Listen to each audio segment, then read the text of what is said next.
The Maya civilization flourished between 500 BC and 1000 AD. The region where this civilization nestled includes modern Guatemala, Belize, southeastern Mexico, and western parts of Honduras and El Salvador. The Maya civilization did not present itself as an empire or unified political entity, but was a cultural unit of scattered urban and rural centers, both big and small.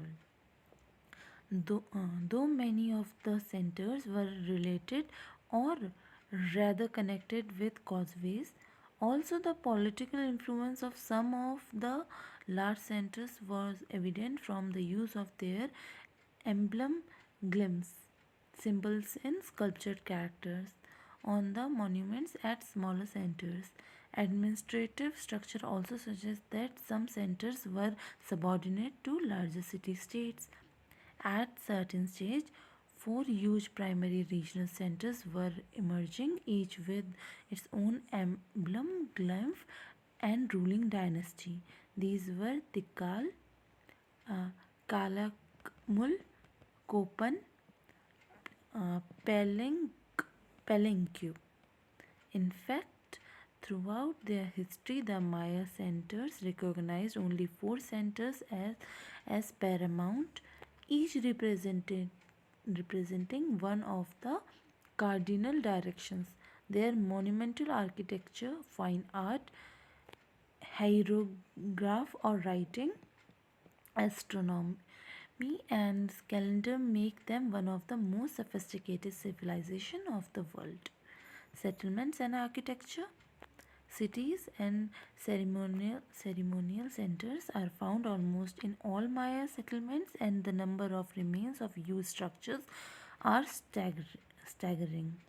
The layout of the cities was somewhat follow as follows: the central ceremonial court surrounded by a large plaza where markets were held. Then were added the houses of chiefs, priests, and other functionaries.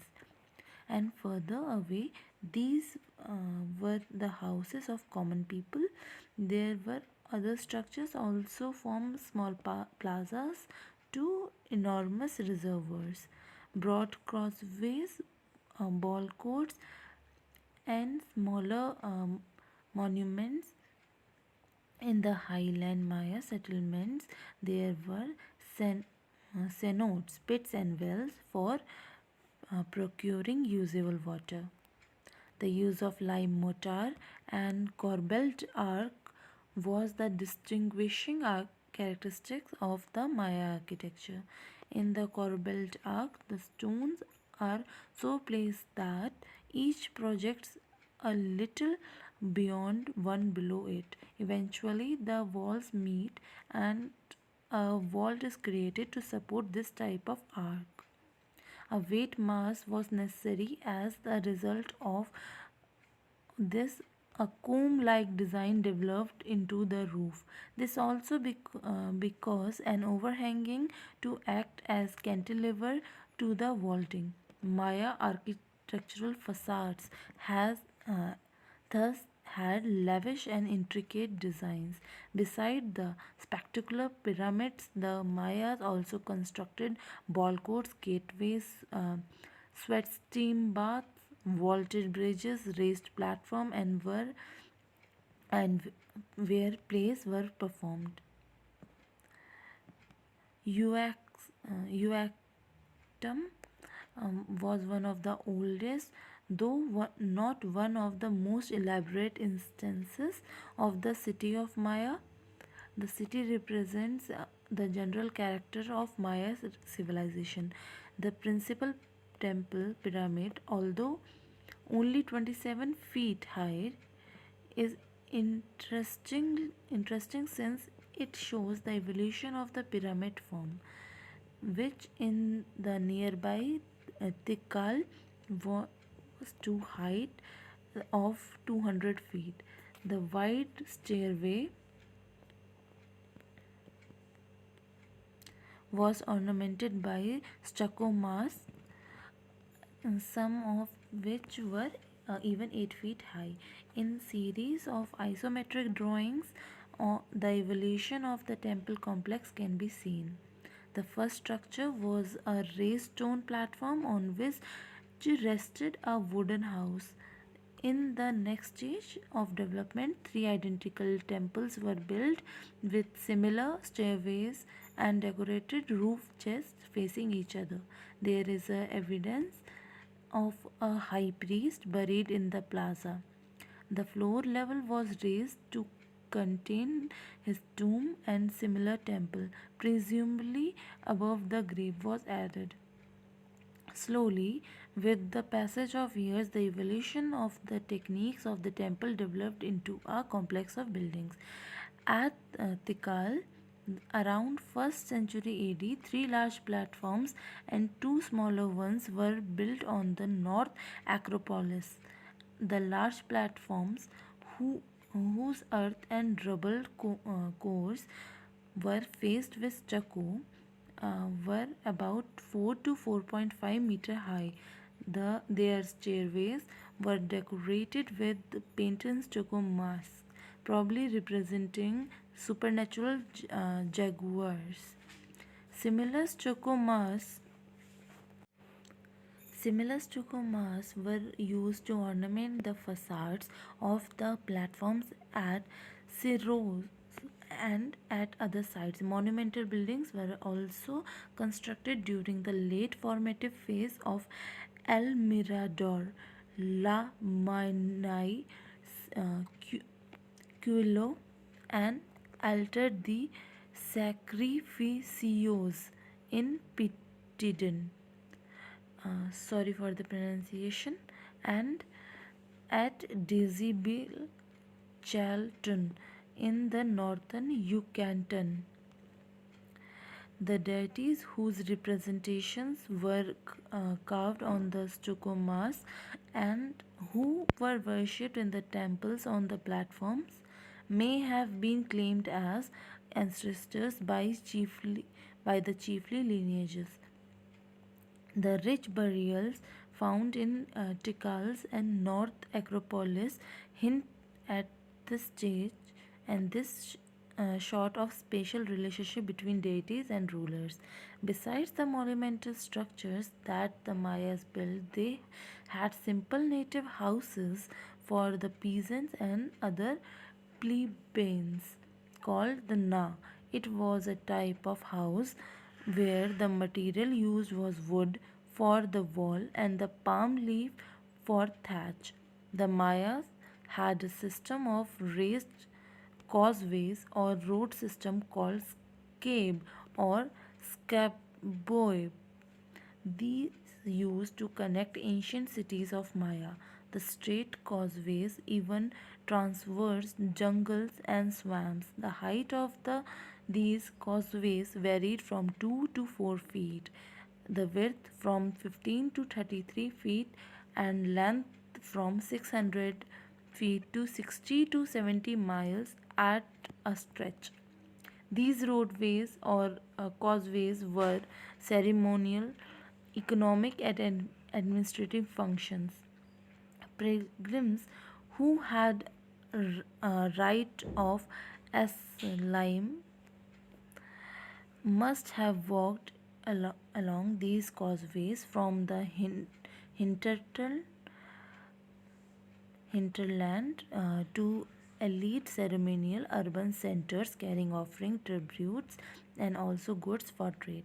The causeways did not only connect hinterland with center but also connected different many centers. The Mayas also used the sea route, the first thing that Columbus encountered when he landed at Guanaja in 1502 were the Maya boats. At one island, he saw and examined one as long as a gallery 8 feet breadth, rowed by 25 Indian paddlers. and laden with commodities, cocoa, copper bells, flint-edged sword, cotton cloth brought from the mainland 20 miles distant. Polity and society. The head of the Maya city states were the real men or halaj eunuch. This office was neither elective nor selective, it was hereditary. The office descended from father to son. If the lord died, then it was the eldest son who succeeded him. However, if the sons of the chief were not fit to rule, then a brother or relative of the ruler became the chief. The Halaj eunuch were both the spiritual and the temporal authority of their city states, subordinate to him uh, and chiefs of other cities, or in other words, local governors under the Halaj eunuch were a set of officials who were known as a how, or more commonly Batabob. The Batabob were more likely related to Halaj eunuch by blood ties. Abatabo was responsible for the governance of his own resident city. He also had a retain, retaining of disputaries to assist him. Besides this, there was a town council constituted of the chiefs of the various subdivisions of the town. Though normally under the Batabov they could veto any more by the Batabov. These councillors were called a Kach Kabob. The Batabov settled disputes, usually contract violations of the land disputes. And when the priest made known their oracles, prophecies, or advice as to when the people should sow, reap, or marry, the Batabov uh, saw to it that the functions were carried out. In the time of war, although the Batabov was the de facto head of the province, actual command was in the hand of the war captain known as Nakom, who was elected for 3 years. But at times of necessity, the Batabob also used to lead his army against the Spaniards. The Batabobs also collected tax and tribute. The commoners are used to carry the Batabob in the litter, the Indian palki, wherever he used to go. They also used to serve him in many other ways. There were a great many people who made up a bureaucracy which was quite exacting. Governors, bailiffs, war captains, and down to the lowest, the tuple or a constable. All these officials constituted the upper class and never paid any tax.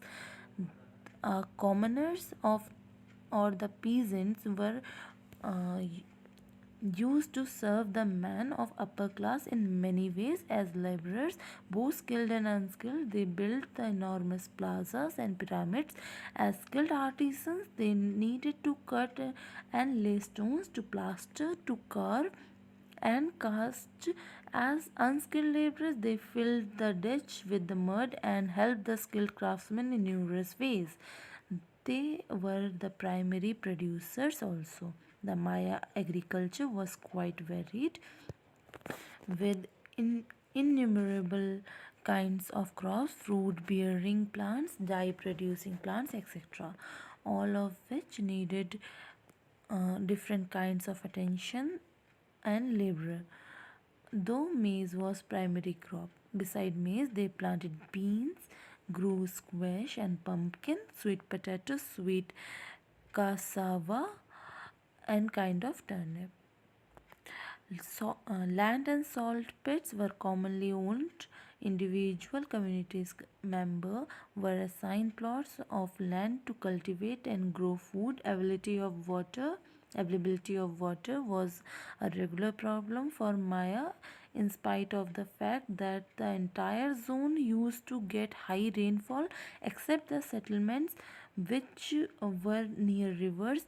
Availability of the water was difficult. In the lowland settlements, the surface soil was thin and could not retain water. The rainwater used to seep into the subsoil due to the porous limestone. Tikal repeatedly suffered droughts through it was in the vested area. There the engineers had cemented the entire ravine of porous limestone near the plaza and had created giant seized reservoir. There was chalk and the rain god who had to be propitiated, a priest before the agricultural operations. There was also Yamkak or the corn god who had to be worshipped. There was a ritual for every activity for planting, sowing and harvesting.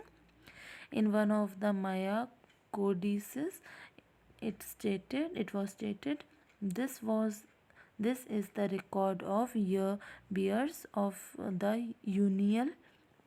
This was weather forecasting based on the observations of the last year. In the ninth month, Chen moon and the 10th Yaks Venus, planting was to be done during certain lucky days.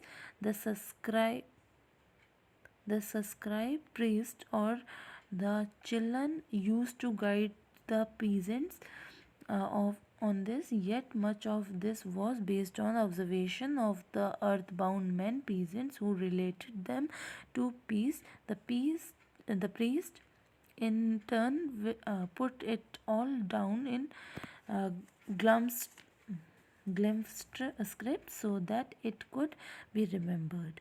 The high priest called Akin was also teacher in Maya society. A Bonampak murals details and the role, the power of the high priest in the Maya society. He used to teach how to compute years, months, days, festivals, and ceremonies, fateful years, days, and seasons. In short, to read, glimpse, and to interpret the almanac. But this was not taught to men of the lower class.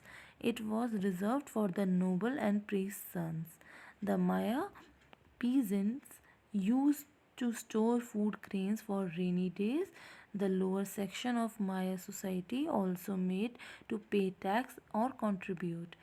Maize was the first tax. Part of the farmer's surplus was turned over to the state depositories. Then, as form of work service tax, the personal maize fields of priest and nobility were cultivated and harvested. Construction was also part of personal tax. The houses of upper class were built by common men and at their own expense. The causeways were built as a part of work service. It was carried out by corvée, forced labor, by the clans that lived near the road, working for the construction of public building was the principal labor tax. It was quite evident at that enormous religious centers, uh, temple cities, causeways, ball courts, etc., presupposed a complex social organization with mechanism to appropriate work service and products. The noble priests and civil and military officials lived on the tax tribute of the men of the lower rungs of society. In the addition, In addition, a sizable number of artisans who decorated the temples carved the stelae were supported out of the accumulated surplus brought to the official storage chambers by the tax paying Maya. Whether the necessity of the labor made of the people to fight and capture slaves is not known, but they used to go into wars, capture slaves, and employ them for various tasks as well as sacrifice some of them to propitiate their gods. Besides working on the field, weaving was one of the main occupation of the Maya. Both men and women were engaged in this. They used to carve and make basket, rope, mats, pots.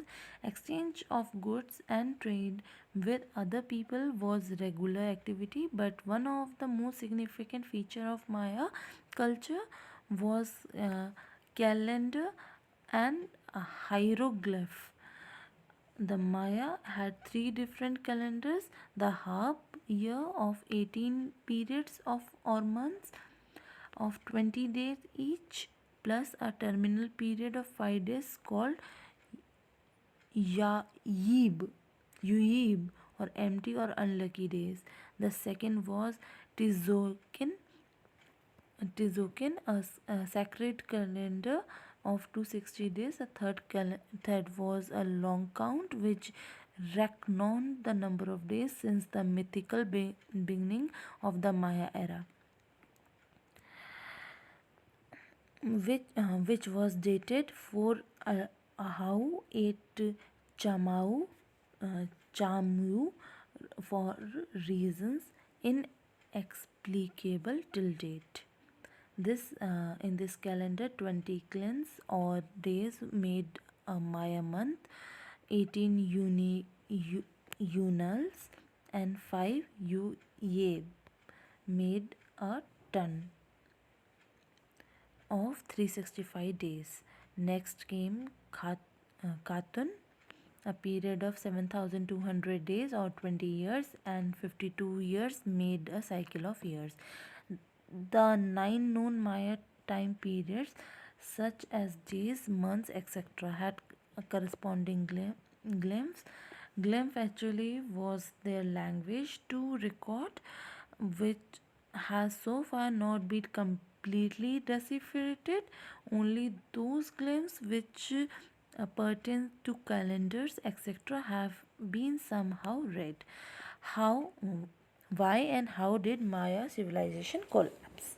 Around the 9th century AD, the Mayan construction of the building seems to have stopped, marking the beginning of the collapse of the civilization. But how did it happen? There are many explanations offered by the scholars. Speculations on this question: some scholars have argued that it was an epidemic such as malaria or yellow fever, or it might have been the social consequence of some calamities such as drought or earthquake. Some others have suggested that the reason was an agriculture collapse or peasants uprising or serving or of trade routes, even an invasion by the Mexicans. There was a demographic change during the late classic phase due to growth of population. Consequently, there was a pressure on the limited agricultural resource of the region. There is some archaeological evidence of the late classic time in the form of human skeletons of commoners mostly. The skeletons attest stunt growth, scurvy, anemia, and periodontal disease, suggesting malnutrition, which in turn implies food shortages. To overcome the food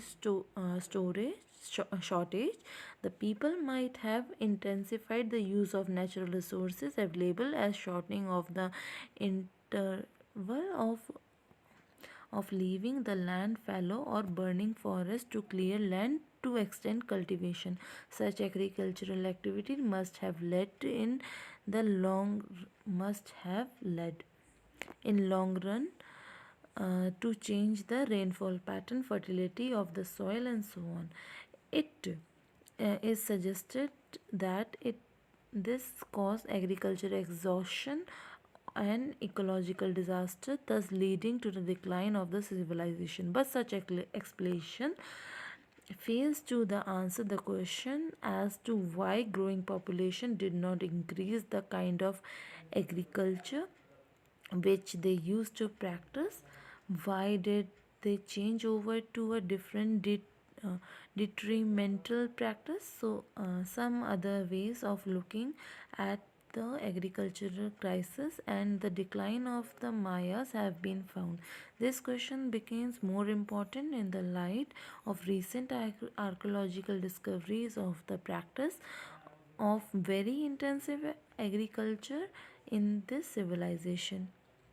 Peasant rebellion, being one of the causes of decline of Maya civilization, has been largely derived from the reading of the Bonampak, the Maya site murals, and the evidence of attack on the monuments and consequent mutilation and destruction of those monuments. This explanation has its protagonists and dictators. The dictators would say that Bonampak murals may be representing any captured commoners or nobles and not necessarily that of peasant rebels, and that the rebels could not be upsetting the democracy of the place if they eliminated the nobles who were the small faction only. But the fact is that the elite center did not constitute Maya culture or civilization. It was only a part of the culture, and the rebel peasant did not intend to make difference in population figures but must have tried to reconstitute the social relationship. That is why we have flourishing villages even after the collapse of elite centers, as in Belize Valley. The relation established between the finding of fine paste pottery and Mexican invasion seems to quite tenuous, if not untenable. The decline and demise of Maya civilization was no doubt a complex process. It involved the competition between different settlements over the control and of trade routes of the west and war of for the same. Rebellion from within Rebellion from within can never be ruled out, as various nobilities to remain in the power used to extract immense amount of surplus from the peasants and producers. These exploited groups might have remained as disgruntled elements of the society. They were no more willing to bear the burden in the name of the divine and were all ready to overthrow the system. Here one can ascribe the rule for the Aztec or Mexicans, who came as merchants and traders, and taking the advantage of the situation started dominating over the center and then controlling and displacing them as well. The decline and demise, however, cannot put as a uniform story of all settlements. Certain variations between settlements might have existed.